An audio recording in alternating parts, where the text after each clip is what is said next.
Welcome everyone to the L7C podcast, My Hero Academia edition. Today, it is the preview. It is the preview of the final season, season 8 of My Hero Academia. Today we have the My Hero enthusiast, Miss Andrea Alanis, with us. How are you doing today?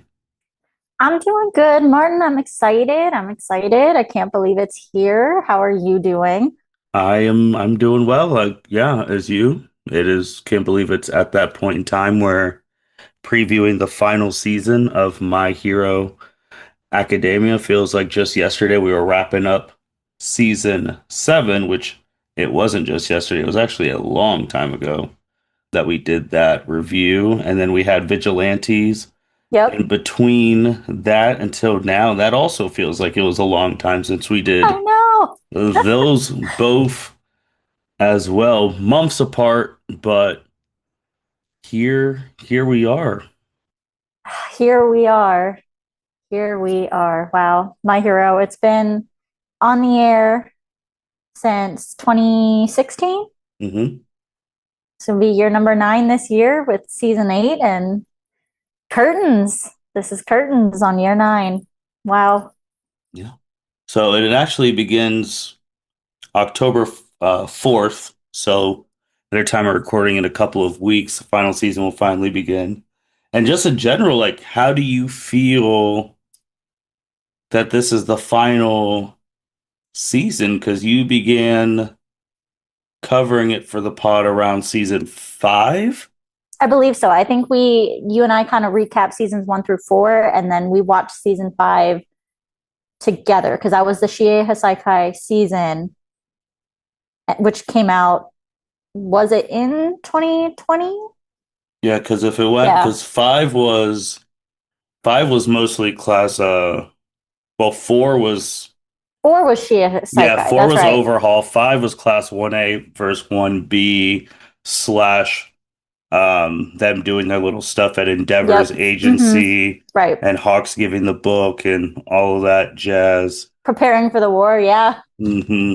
Yeah, actually be maybe next episode actually see what was the very first My Hero like episode wise pod. But like, how do you feel? Like, you've been covering the stuff for years here, and it's kind of, well, that's the other thing in itself that's already, you've covered so many seasons, which is wild to think about. And now you're at the Right. final season. So how are you feeling? I mean, I'm excited because I want to see how it ends. I've heard certain things about the ending, and I'm excited to experience it for myself because I have not like read it. I know I say this all the time, but I'm anime only. Sure, I get spoiled here and there. But thankfully, as I've learned, even if I have like tidbits spoiled for me, without the full context, I still completely enjoy it. So I'm Hmm. glad. So I'm excited, but I'm also really sad. You were having these like conversations with me months ago before we had, of course, confirmation that Vigilantes was getting a second season because we were under the impression it'd be one and done. And it was going to be like, wow, my hero, this is it. You're the My Hero enthusiast for the podcast. What's she going to do next? In a year, it's going to be like, Andrea Alanis, My Hero enthusiast, where is she now? Type deal. Like, because what am I going to do next? Um, I don't know. There's just a lot of mixed emotions about it, especially considering this isn't my only like top favorite new animes that's ending or is in the process of ending, but this is going to be the first one that's fully done. And I feel like there's going to be a bit of a grieving process once it actually finishes. And it's going to feel like it's not actually over. And to an extent, it's not because we do have Vigilantes season 2 coming out, but we know that for at least as of now, this is where Midoriya's story finishes. Yeah, it's always weird having a prequel series go on after the main show is already over because we know where its Mm-hmm. stuff is leading. Now, I might tie some loose ends about stuff in the past, but no, I think it is kind of weird because just from your personal thing, was it My Hero one of like, if not the first like new gen anime of the shonen that you got into? Absolutely. Yep. Yep. It does definitely hold that title because who I was seeing at the time, he got me onto it, and that like reopened the world of anime to me, Hmm. especially for the new generation. I always, loved the stuff that I had watched before, like Sailor Moon, Yu-Gi-Oh, Pokemon, Digimon. What else did I watch when I was younger? Yu Yu Hakusho, I went and rewatched. Hmm. But anything I was watching was really like a rewatch situation versus oh, I'm starting this for the first time. The only two exceptions to that would be Hunter x Hunter and Full Metal Alchemist, because I Hmm. watched both of those when I was in college and they had come out years previous. Um, Probably almost a decade previously by that point. Anyway, not important. But for like true new gen anime, the first one, yes, by a long shot would be My Hero. The next one would actually have to be Demon Slayer. Because again, another one that I picked up and really that I love, that we don't talk about much on the pod, is Attack on Titan. But Hmm. again, that show is not considered new gen. It started much earlier than when I picked it up. So, yes, definitely My Hero.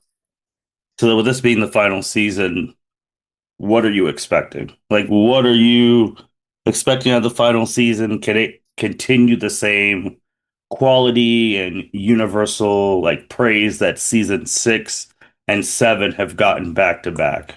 Oh, I absolutely believe so. Absolutely. I think the only thing that might drop the ball is, again, because I've heard certain things about general feelings for the ending, is I worry people might trash the whole season based on the ending. And sometimes it's warranted in the world of entertainment, i.e., the final season of Game of Thrones. Hmm. But um, I think overall, season 8 is going to deliver exactly what we want it to. We need it to as well, because I mean, getting a little ahead of myself talking about like favorite episodes from season 7. Most of my favorite episodes are the ones where things look absolutely dire. There's no way the heroes can pull through whatever, and then something unexpected happens. I feel like that's going to have to continue through season 8. Maybe not as much. Maybe more lesser known things come forward. Um, but it's literally the end. So all everything's gonna come to the forefront, full stop. And I think it's gonna I think it's gonna surprise us in ways that season 6 and 7, especially 7 in my opinion, surprised us, or at least surprised me. Yeah. So this, like we already said, coming out October 4th, it's going to be here right before we know it. It is covering the rest of the final war and the epilogue arc. So we are going to see when all the dust settles, what becomes of the people who do make it out of Mm-hmm. all of this. Because if you remember the end of season 7, it's based all of Class 1A is either on the ground, incapacitated, exhausted, all that stuff, and it ends with All Might saying, "Let's win this, young Midoriya," because they're the only Mm-hmm. two literally standing. So we'll see who survives at the Right. end of this stuff. I think it's actually interesting too, Andrea, that with this anime, where did I just lose it? Oh, so that Porno Graffiti is doing the opening for season Oh yeah, yeah, 8, yeah, and that they they did the did. opening of the very first season. So I Yes. don't know if that's the new wave that when it's your final season, you call back the people who did Your the first OG one, because that's what we had in Demon Demon Slayer. Slayer. Yeah. I think that's cool. I do wonder if maybe it's specifically going to be for like bands or artists where the opening was really iconic. Hmm. Because I could also see, people opting for a totally out of the blue or just different artist or band, for the intro, outro for the last season, just because it fits better. I mean, I know I just talked about Attack on Titan, but to me, like, Attack on Titan would be a great example of that. The people that got to do the final opening is, oh, top tier, related to the actual themes and all of the stuff for the final season or final arc of the show. But I think it's awesome, especially with Demon Slayer. Not to talk too much about other anime, this will be my last thing, hopefully.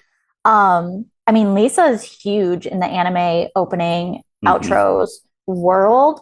So her doing the first opening for Demon Slayer was already like chef's kiss, but then bringing her back is amazing. So I'm excited to see what the opening is, especially the visuals. I want to know kind of how much they're gonna, preview and sneak peek for us Hmm. because that is kind of the something I've noticed or been more attuned to is that the more I watch the openings, the more I realize like the entire story is there. It's just Yeah. the context and piecing it together. So I'm very curious. I'm also honestly really curious on what the final outro is going to be like. Uh, yeah, because the outro has not been announced. Only the opening theme Mm-hmm. has been announced. What do you want to see this final season? Who do you want to see? What type of action or dialogue or like what do you want to see in this final season? I mean, of course, I want to see the action. I mean, I personally want, I don't know if this happens, but I want to see All Might in his Iron Man or what's it called? Iron Bite. Armored, Armored All Might is what he called himself in the Hmm. dub. I don't know why he didn't just go by Armored Might. I think that works better. But anyway, in his armored form, be able to stall All for One enough that he's basically like, I'm talking like elementary school age. That's what I'm hoping. Because I don't think they'd actually have it to where All Might stalls him enough that All for One is off the table. Hmm. I don't see that happening. Um, I think we see, and I want to see Stain actually pop out because he was there in the shadows Hmm. at the end of the season, but we haven't seen him actually like fight yet. Hmm. Um, so I want to see him. I hmm, who else? Who else? This is kind of like a random, but rewatching the season because I rewatched it in the last 2 days. I kind of want to see Hagakure again, Invisible Girl, because she had her moment, yeah, discovering the traitor, and then we get to like kind of see her face, and she's like, "Yeah, I refract light." I feel like that has to come back around somehow. Hmm. And she's like, again, I know she's invisible, but she's the only one that I didn't notice either time I've watched this that she's somewhere. I haven't seen it. So I feel like she's probably with the group that's still waiting in the wings somehow because I know we believe everyone's down for the count and no one else is coming, but we've also felt that way during season 7 and then who rolls up? Nagant, who rolls up? La Brava, who rolls up? Gentle Criminal. So like I feel like there's got to be more going on. Also, I want to see the ramifications of Kurogiri saving Aizawa and Present Mike because I kind of forgot about that. That Shirakumo maybe like actually remembered something or just whatever that internal conflict or resolution is going to be. I am curious what the final kind of talk no jutsu is going to play out as between Midoriya and Shigaraki because we know that's coming. We know it's coming. I just want to see exactly how deep and how maybe even just surface level selfish it is because I know personally in this rewatch the girls ego episode with Toga and Uraraka hit me way harder on this rewatch. I was tearing up and I guess I was just processing and absorbing it more.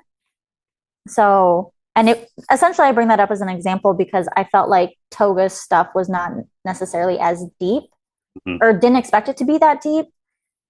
And so I kind of had the opposite expectation where Shigaraki stuff is going to be deep, but then maybe I'm wrong and it's just going to be just kind of more tantrumy and superficial rather than society. I mean, he does have critiques on a societal level, but I feel like at the core,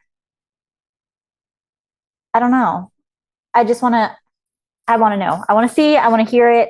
I want to hear the music that's going to accompany it. I want to know exactly what Midoriya is going to say to him in that final moment because I do wonder if he's going to do the same. He's definitely going to reach out his hand. That's been foreshadowed enough. But is he going to say like you too can be a hero, or you can still do good? Like, what exactly is he going to say right before Shigaraki takes his hand? Like, what is it?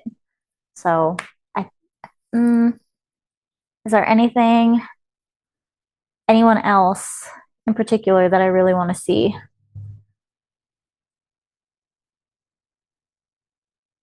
I want to see how things play out with Bakugo because I mean, we don't. Last we saw him, he's being internally resuscitated by Edge Shot. So the implication there, from what they're saying, is Edge Shot is not coming back from that. But the question is whether or not Bakugo is. So want to see how that plays out. Oh, those are all good ones. I don't really have too much to add.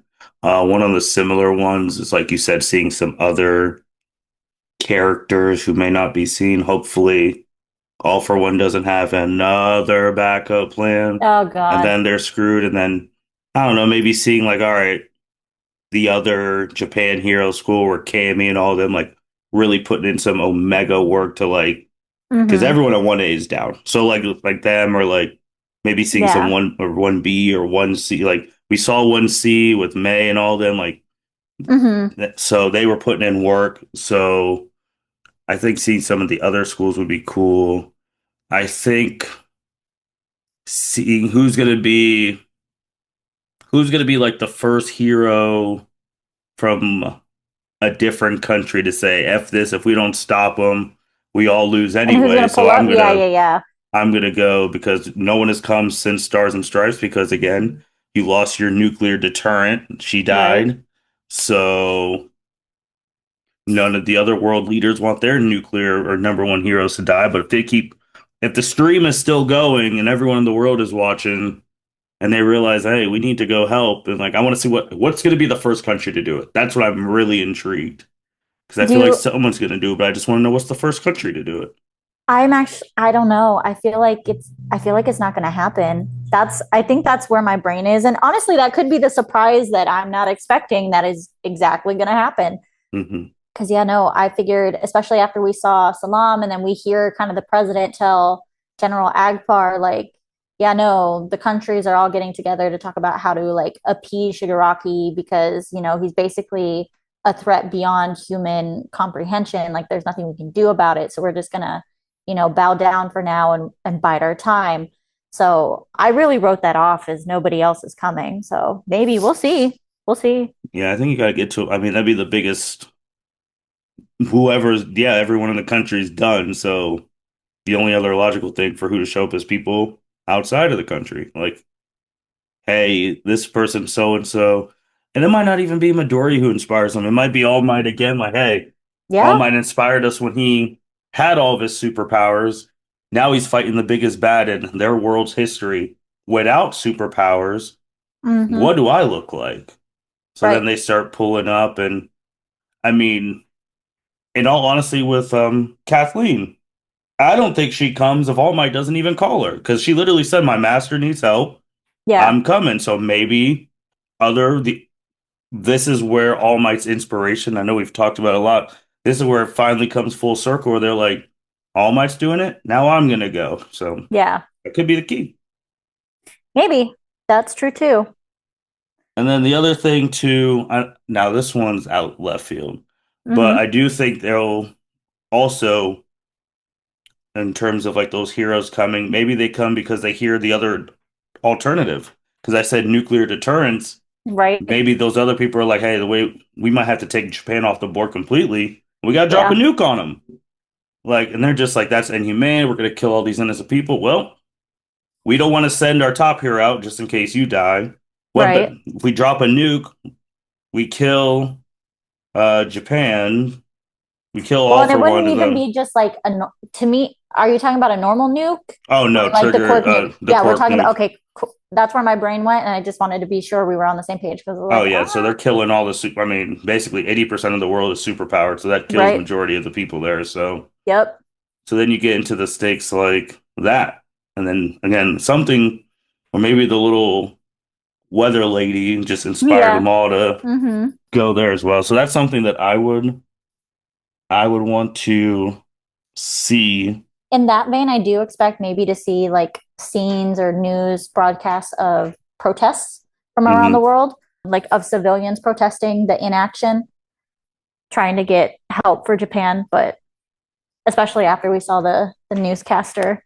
I think she was a weather girl, wasn't she? Yeah. Yeah. So I think So those would be cool things to see. And we're already guaranteed to see the epilogue. So we're going to see after the war is over and do you know things how like many years that. after that's set? I don't off the top of my I head. think I don't want to be quoted. I think it's about 5. I think it's way past 5 because if I remember from the one spoiler that I do know about the epilogue is this, it's they have jobs, like real Yeah. jobs.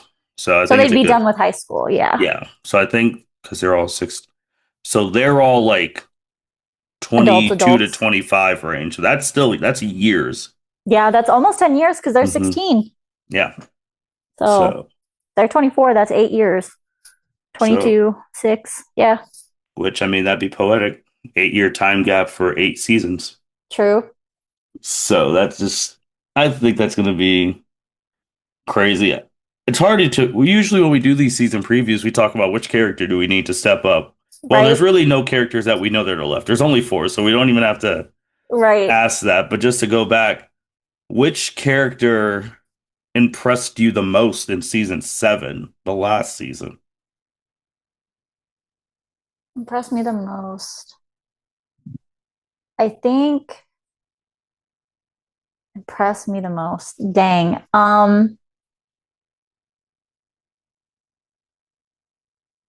Eek.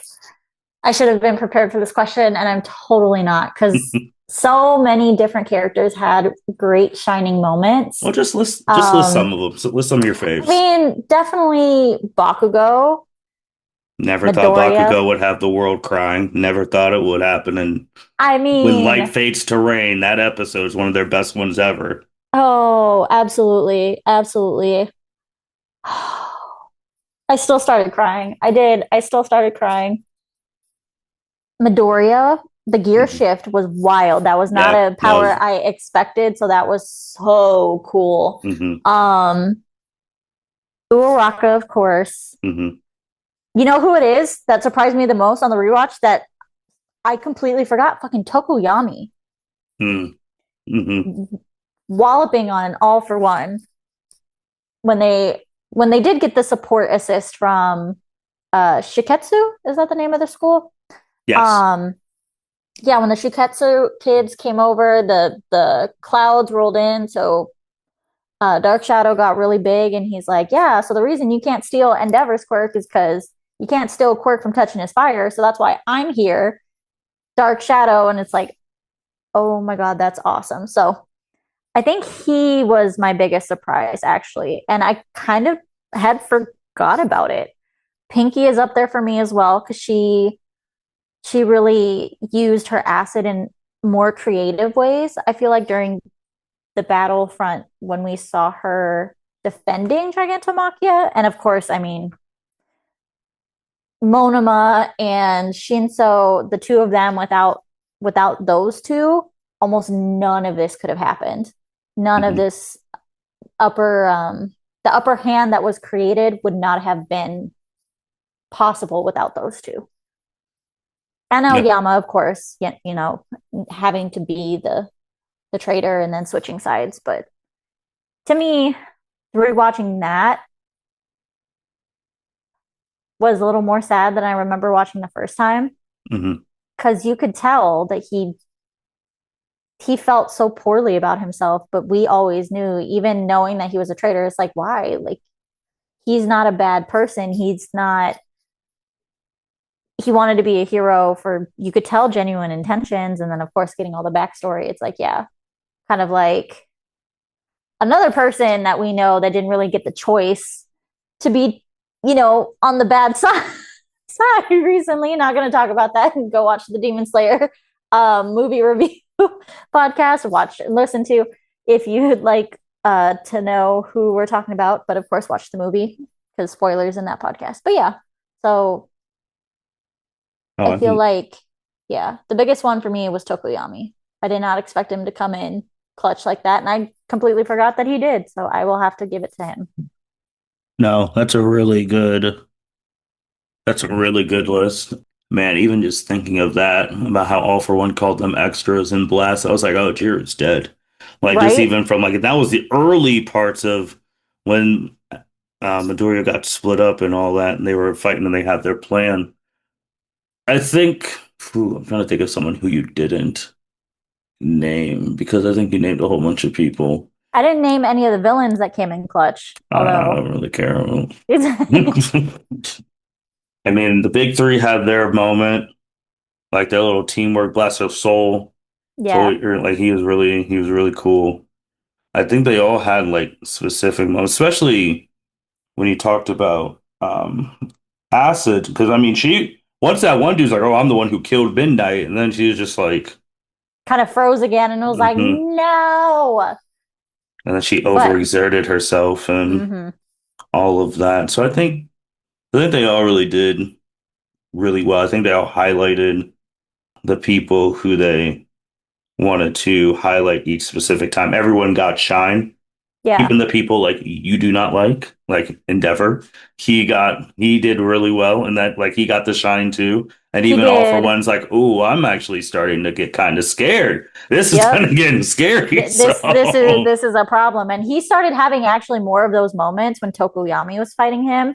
And mhm, then, of course, also when Bakugo was fighting Shigaraki was having those moments when Bakugo was fighting Shigaraki because All for One was having the memories of the quote unquote extras that he mhm. shouldn't have to remember fighting against Bakugo and all that stuff. So yeah, no, it was good. I will say rewatching, I felt like more Endeavor, you really could do all this shit before and you just chose not to. Like you made fire wings, you made a fire fist. You shot fire from your eyeballs. Why have we All for never One seen you said do it this? best. Nothing's more scary than a wounded hero. When they're on the brink and then all this stuff comes out.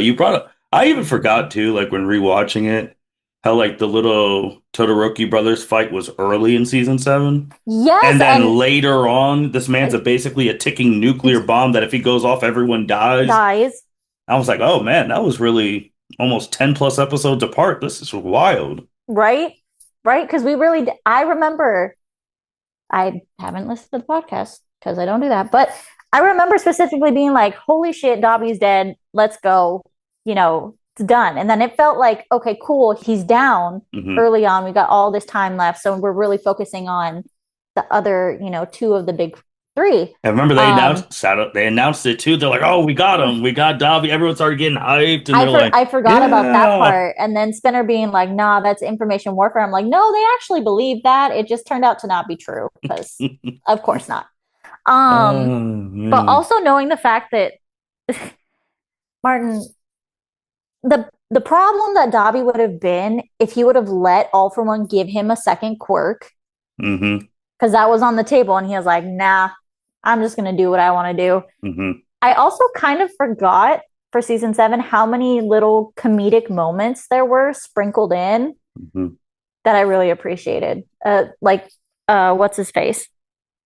Skeptic continually referring to Dobby as Mr. Daddy Issues, which is hilarious. Of course, a little bit before the war actually kicks off, the funny moments with the guys when Midoriya and Ida go to Hatsume for help, and she like just flings shit at them. Their faces Oh, cave in, and then the there's reenactment. yeah, and that plus she's like throwing their stuff at them that she made, not even looking with her left hand, Hmm. flings them at them, hits them in the face, and so their faces like cave in, and they choose to keep their faces caved in for like several frames later, even when they change scenes when they're outside with everybody. And I don't remember who it was just kind of like, uh, faces shouldn't cave in like that. So it's like, thank No. you. I appreciate the brevity and the lightness before we really have to dig deep. Also, of course, iconic. You're wearing him on your shirt. The Oh, a Peaches million. moment. Well, million. Yeah, that actually gave the 2 seconds because it was wild too because he was literally the only one left. Like Yeah. at that point before Midoriya came, and then he also was the one who calmed Midoriya down when he saw Bakugo's dead Yes. body because all of his quirks started going haywire. So Oh he yeah. calmed him down, and then he's been taking people. I forgot because I know we just named a lot of people. Did you? Because this was another tear jerking episode. Did we name Koda and Shoji? No, that Those two yes, that they perfect. have to Those be two. standouts because that Yes. episode, seeing his backstory, I was like, oh, this is sad. Yeah.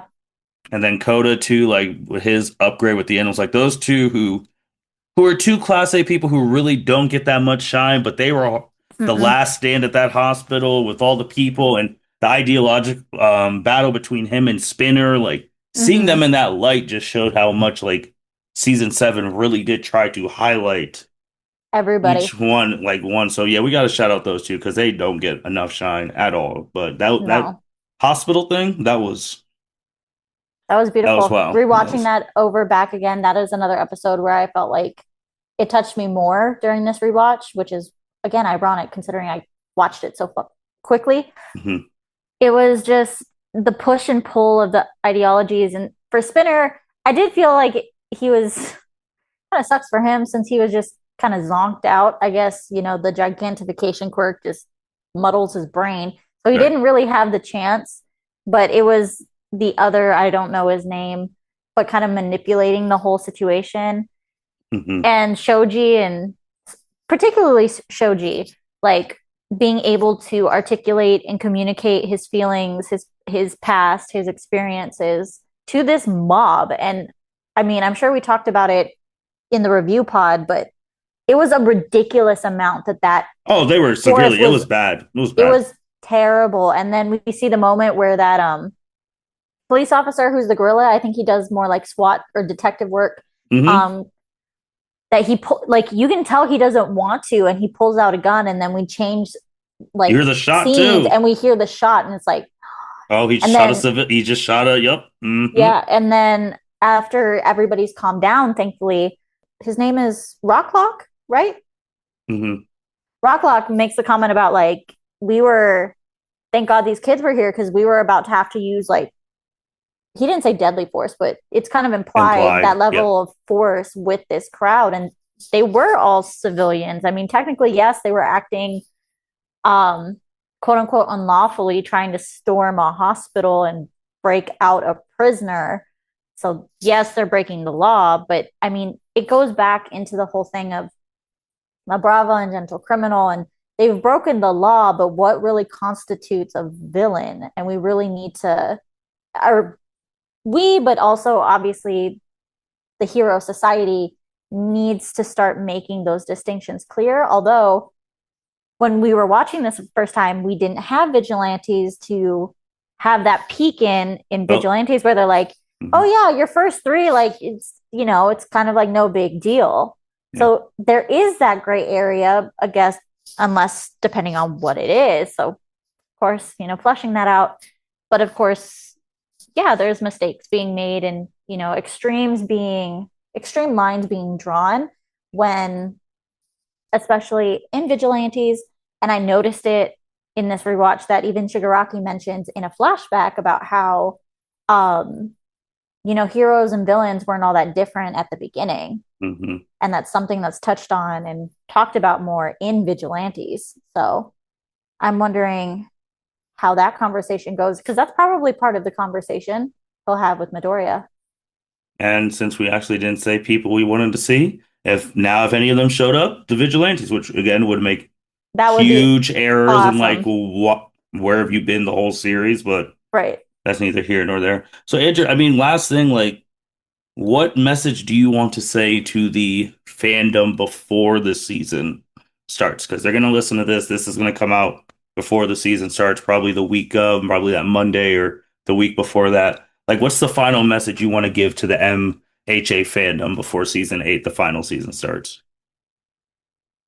Final message would be, we've been on this ride together from the beginning. Hmm. Whenever you started, doesn't matter. If you were there from day one when it dropped on Crunchyroll or whatever platform you were watching it on, to now, we're coming to the end. Let's just enjoy the rest of this ride because it's coming to an end very quickly.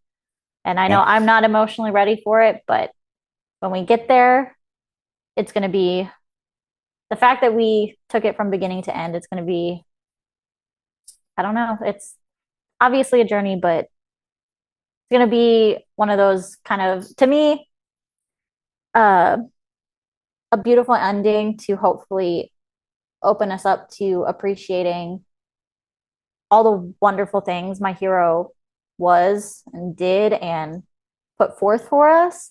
Yeah. And I'd also hope that it opens us, myself, other fans up to the possibilities of what their next favorite shonen or big three in the new gen, however we're going to start naming it, which one it is. So, Yeah. No, I couldn't really say anything better. The only thing I would just again re-emphasize and just enjoy the ride. We're in an era now that if something doesn't end the way that we want it to end or we perceive it to end, we mm-hmm. think the ending is trash and all of that. So I know it's fine to have all your opinions on it. That's Right. perfectly fine, but like just enjoy it for what it is. This thing, like for even you admit it for you yourself, and a lot of people of your age and older brought them back into anime. Mm-hmm. So for this to be at the end, it's going to be for a lot of people like a big milestone in their life, like a chunk of their life is moving to a new chapter. Because again, for people who like, if they remember when Naruto ended, and like they're just Yep. like, oh, I watched Naruto from when he was 12 to Mm-hmm. getting to see the last episode where he's Hokage and marries Married and Hinata. mm-hmm. So like all that. So now seeing from Midori, I saw this kid when he was a quirkless kid, and like you can be hero to whatever the epilogue may bring for him, and obviously becoming, as a shonen, becoming the hero of the world and all that, Mm-hmm. seeing that same kid. And a lot has changed in everyone's personal life since then. And for some people, my hero's gotten them through some dark times in their personal life. And sometimes it brought them immense joy because they've met people through it. So just enjoy for what it's worth, reflect. And yeah, if you could watch it with some friends and talk about it with some friends, Yep. do that. Leave comments for us on our reviews. Let us know how you're feeling, what you're feeling. You agree with us, don't agree with us. Just let's all be in it together and just enjoy, as we've both said. Yeah. And with that being said, thank you everyone for listening to the L7C podcast. That means we still do not know how many episodes season 8 will be. That has not been announced, but we'll be here reviewing them, and we're here for season 8. You guys take care. Thank you for listening to this episode of the L7C podcast. Be sure to like, rate, review, and subscribe to the channel. Follow us on all social media platforms, and we'll be talking to you guys soon. Take care.